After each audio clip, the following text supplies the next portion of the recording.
Good morning mga may guys! Nahanap po si Delarini ninyo mga may guys para maghasik ng lagim sa kabuntagon ninyo diha. Charang. So ito nga pala yung Hilo-Hilo cravings natin for today mga may guys. Leftover na ginataan. So before nato sugdan ang tanan sa pagluto-luto kunuhay sa atong cravings for today's, pinakita ko muna ninyo ang kasing kalat ng bahay ko mga may guys. So this is the first day na wala si Daddy Brian ninyo at iniwan na si Delarini. Babalik na naman tayo sa dating gawi mga may guys na mag-isa sa lahat ng gagawin, 'di ba? So kami lang dalawa dito ni Braxtino kasi nga si Sajan nandun na siya sa eskwelahan. So ito nga pala din yung last day ni Sajan sa school niya mga may guys. It should be Friday pero dahil lahat is nagkaroon ng flu, so nagkatakod-takod na sila mga may guys, kaya hayon, ginaano na nila, gina-turn off na nila yung ting klase, charong, turn off ba? Yung gina-stop na nila ba? Babalik na sila sa next year.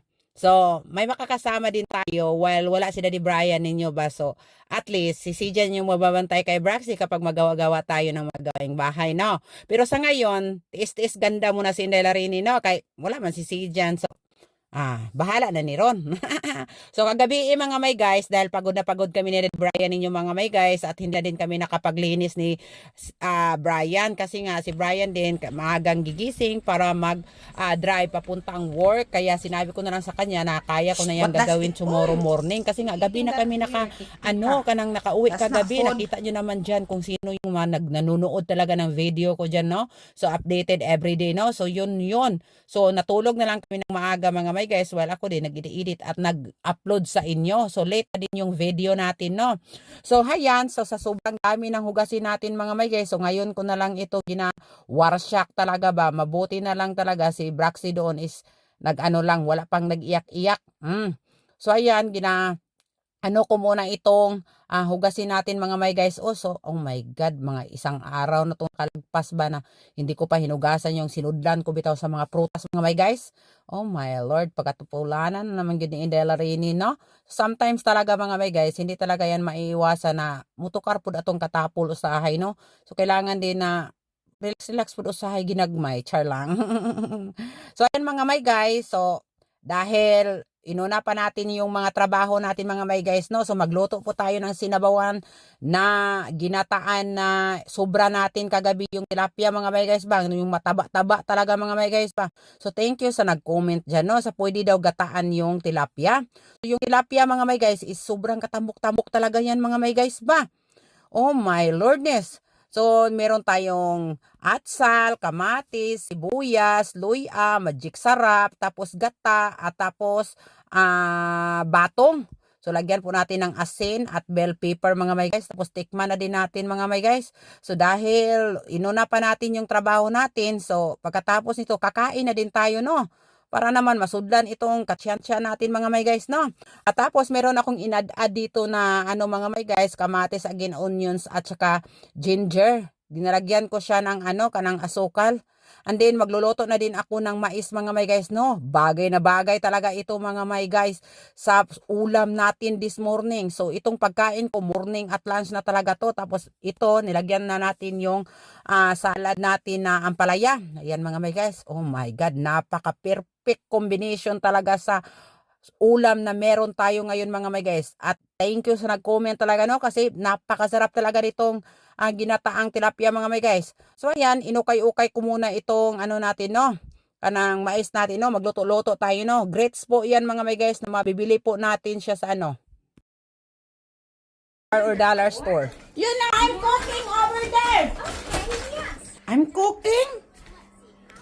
So ano to pagkakaon na ni Ron? Nakilak mo ka. Pagkanunti kag ampalaya Ron. Para ka dyan. Sabi ito. Try it.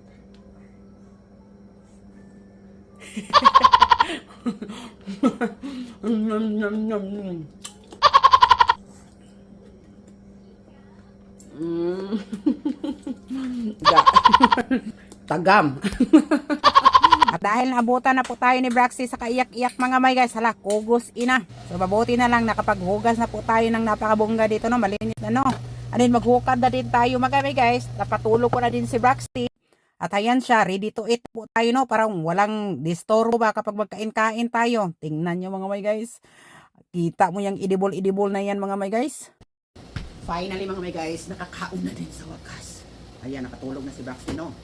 So, ang sabaw natin, no? Walang ano? Ang tawag nun? Luwag. Wait lang mga guys, kuha tayo ng luwag.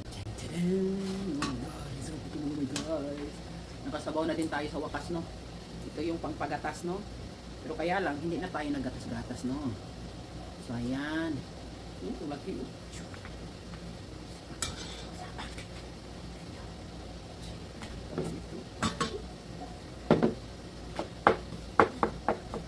Nagutom ako mga guys, no? Sa kalilinis, no? So, good tip to. Salamat sa nag-comment dyan. Sabi, sarap yan ng gataan. Okay. Gataan natin, be. So, ayan. Ginataan ko na. Tapos salad na ang palaya, mga may guys.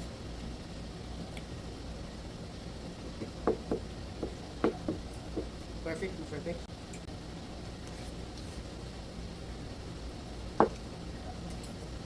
Nagutom si Mari nyo, best.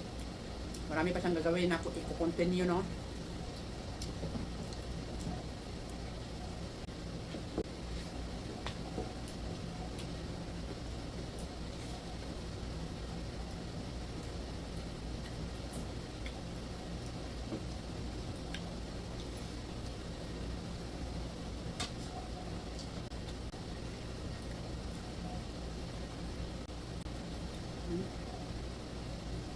Sarap pa sa gataan, no?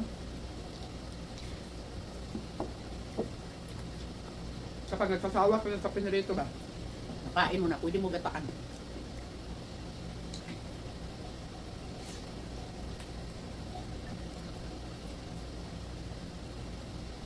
Ang laki pa naman itong tilapia mga bagas. Galing Thailand.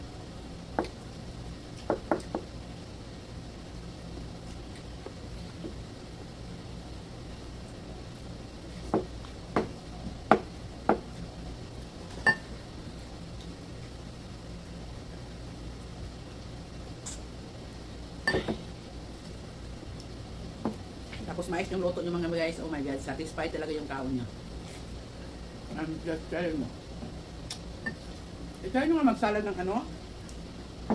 Ang palaya.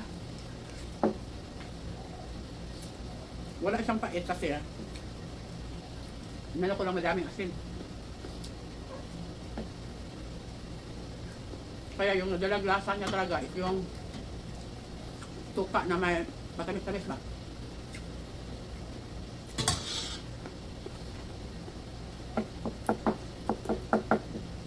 Ang gulo ng bahay ko kanina.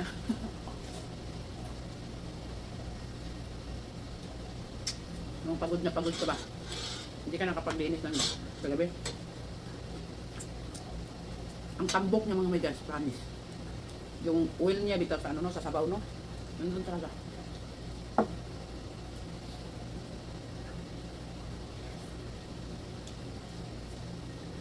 Hirap kasi kapag hindi ka makakain ng chicken. So ito na lang yung ulamin mo, gulay, isda.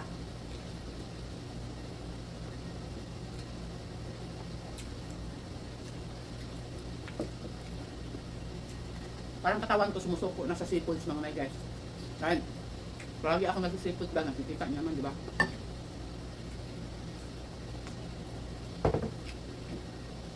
So mag-stop muna ako ng tipos mga may guys. Piniprepare ko muna yung sarili ko kasi office season na next year. Isa pa naman yan sa paborito ko dito sa United States of America. Mas pipiliin ko yung crawfish kaysa sa shrimp.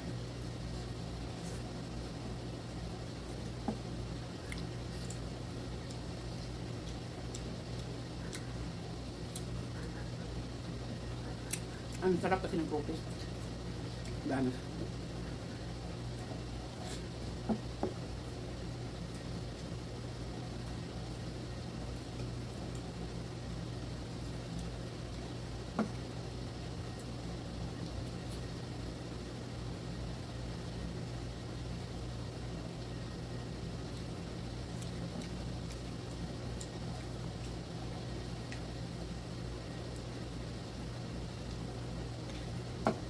Hindi na ako magluluto sa panhapon ay. Ito yung kakainin ko. At kay Silja na rin.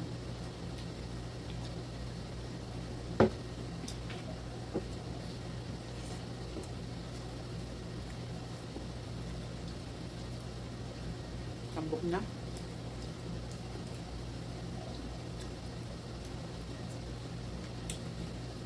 Kung wala bitawin ko ano, ang palaya no, salad no, mangilmigan ka sa tambok.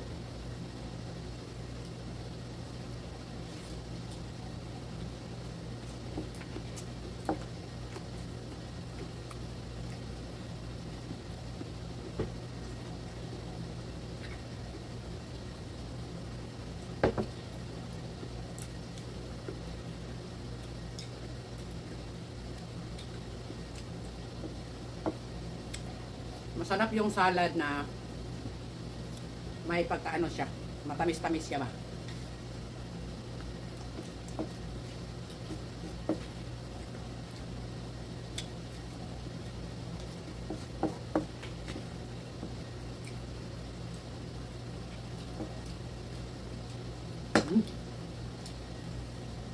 Anong ulam nyo dyan? Comment down below.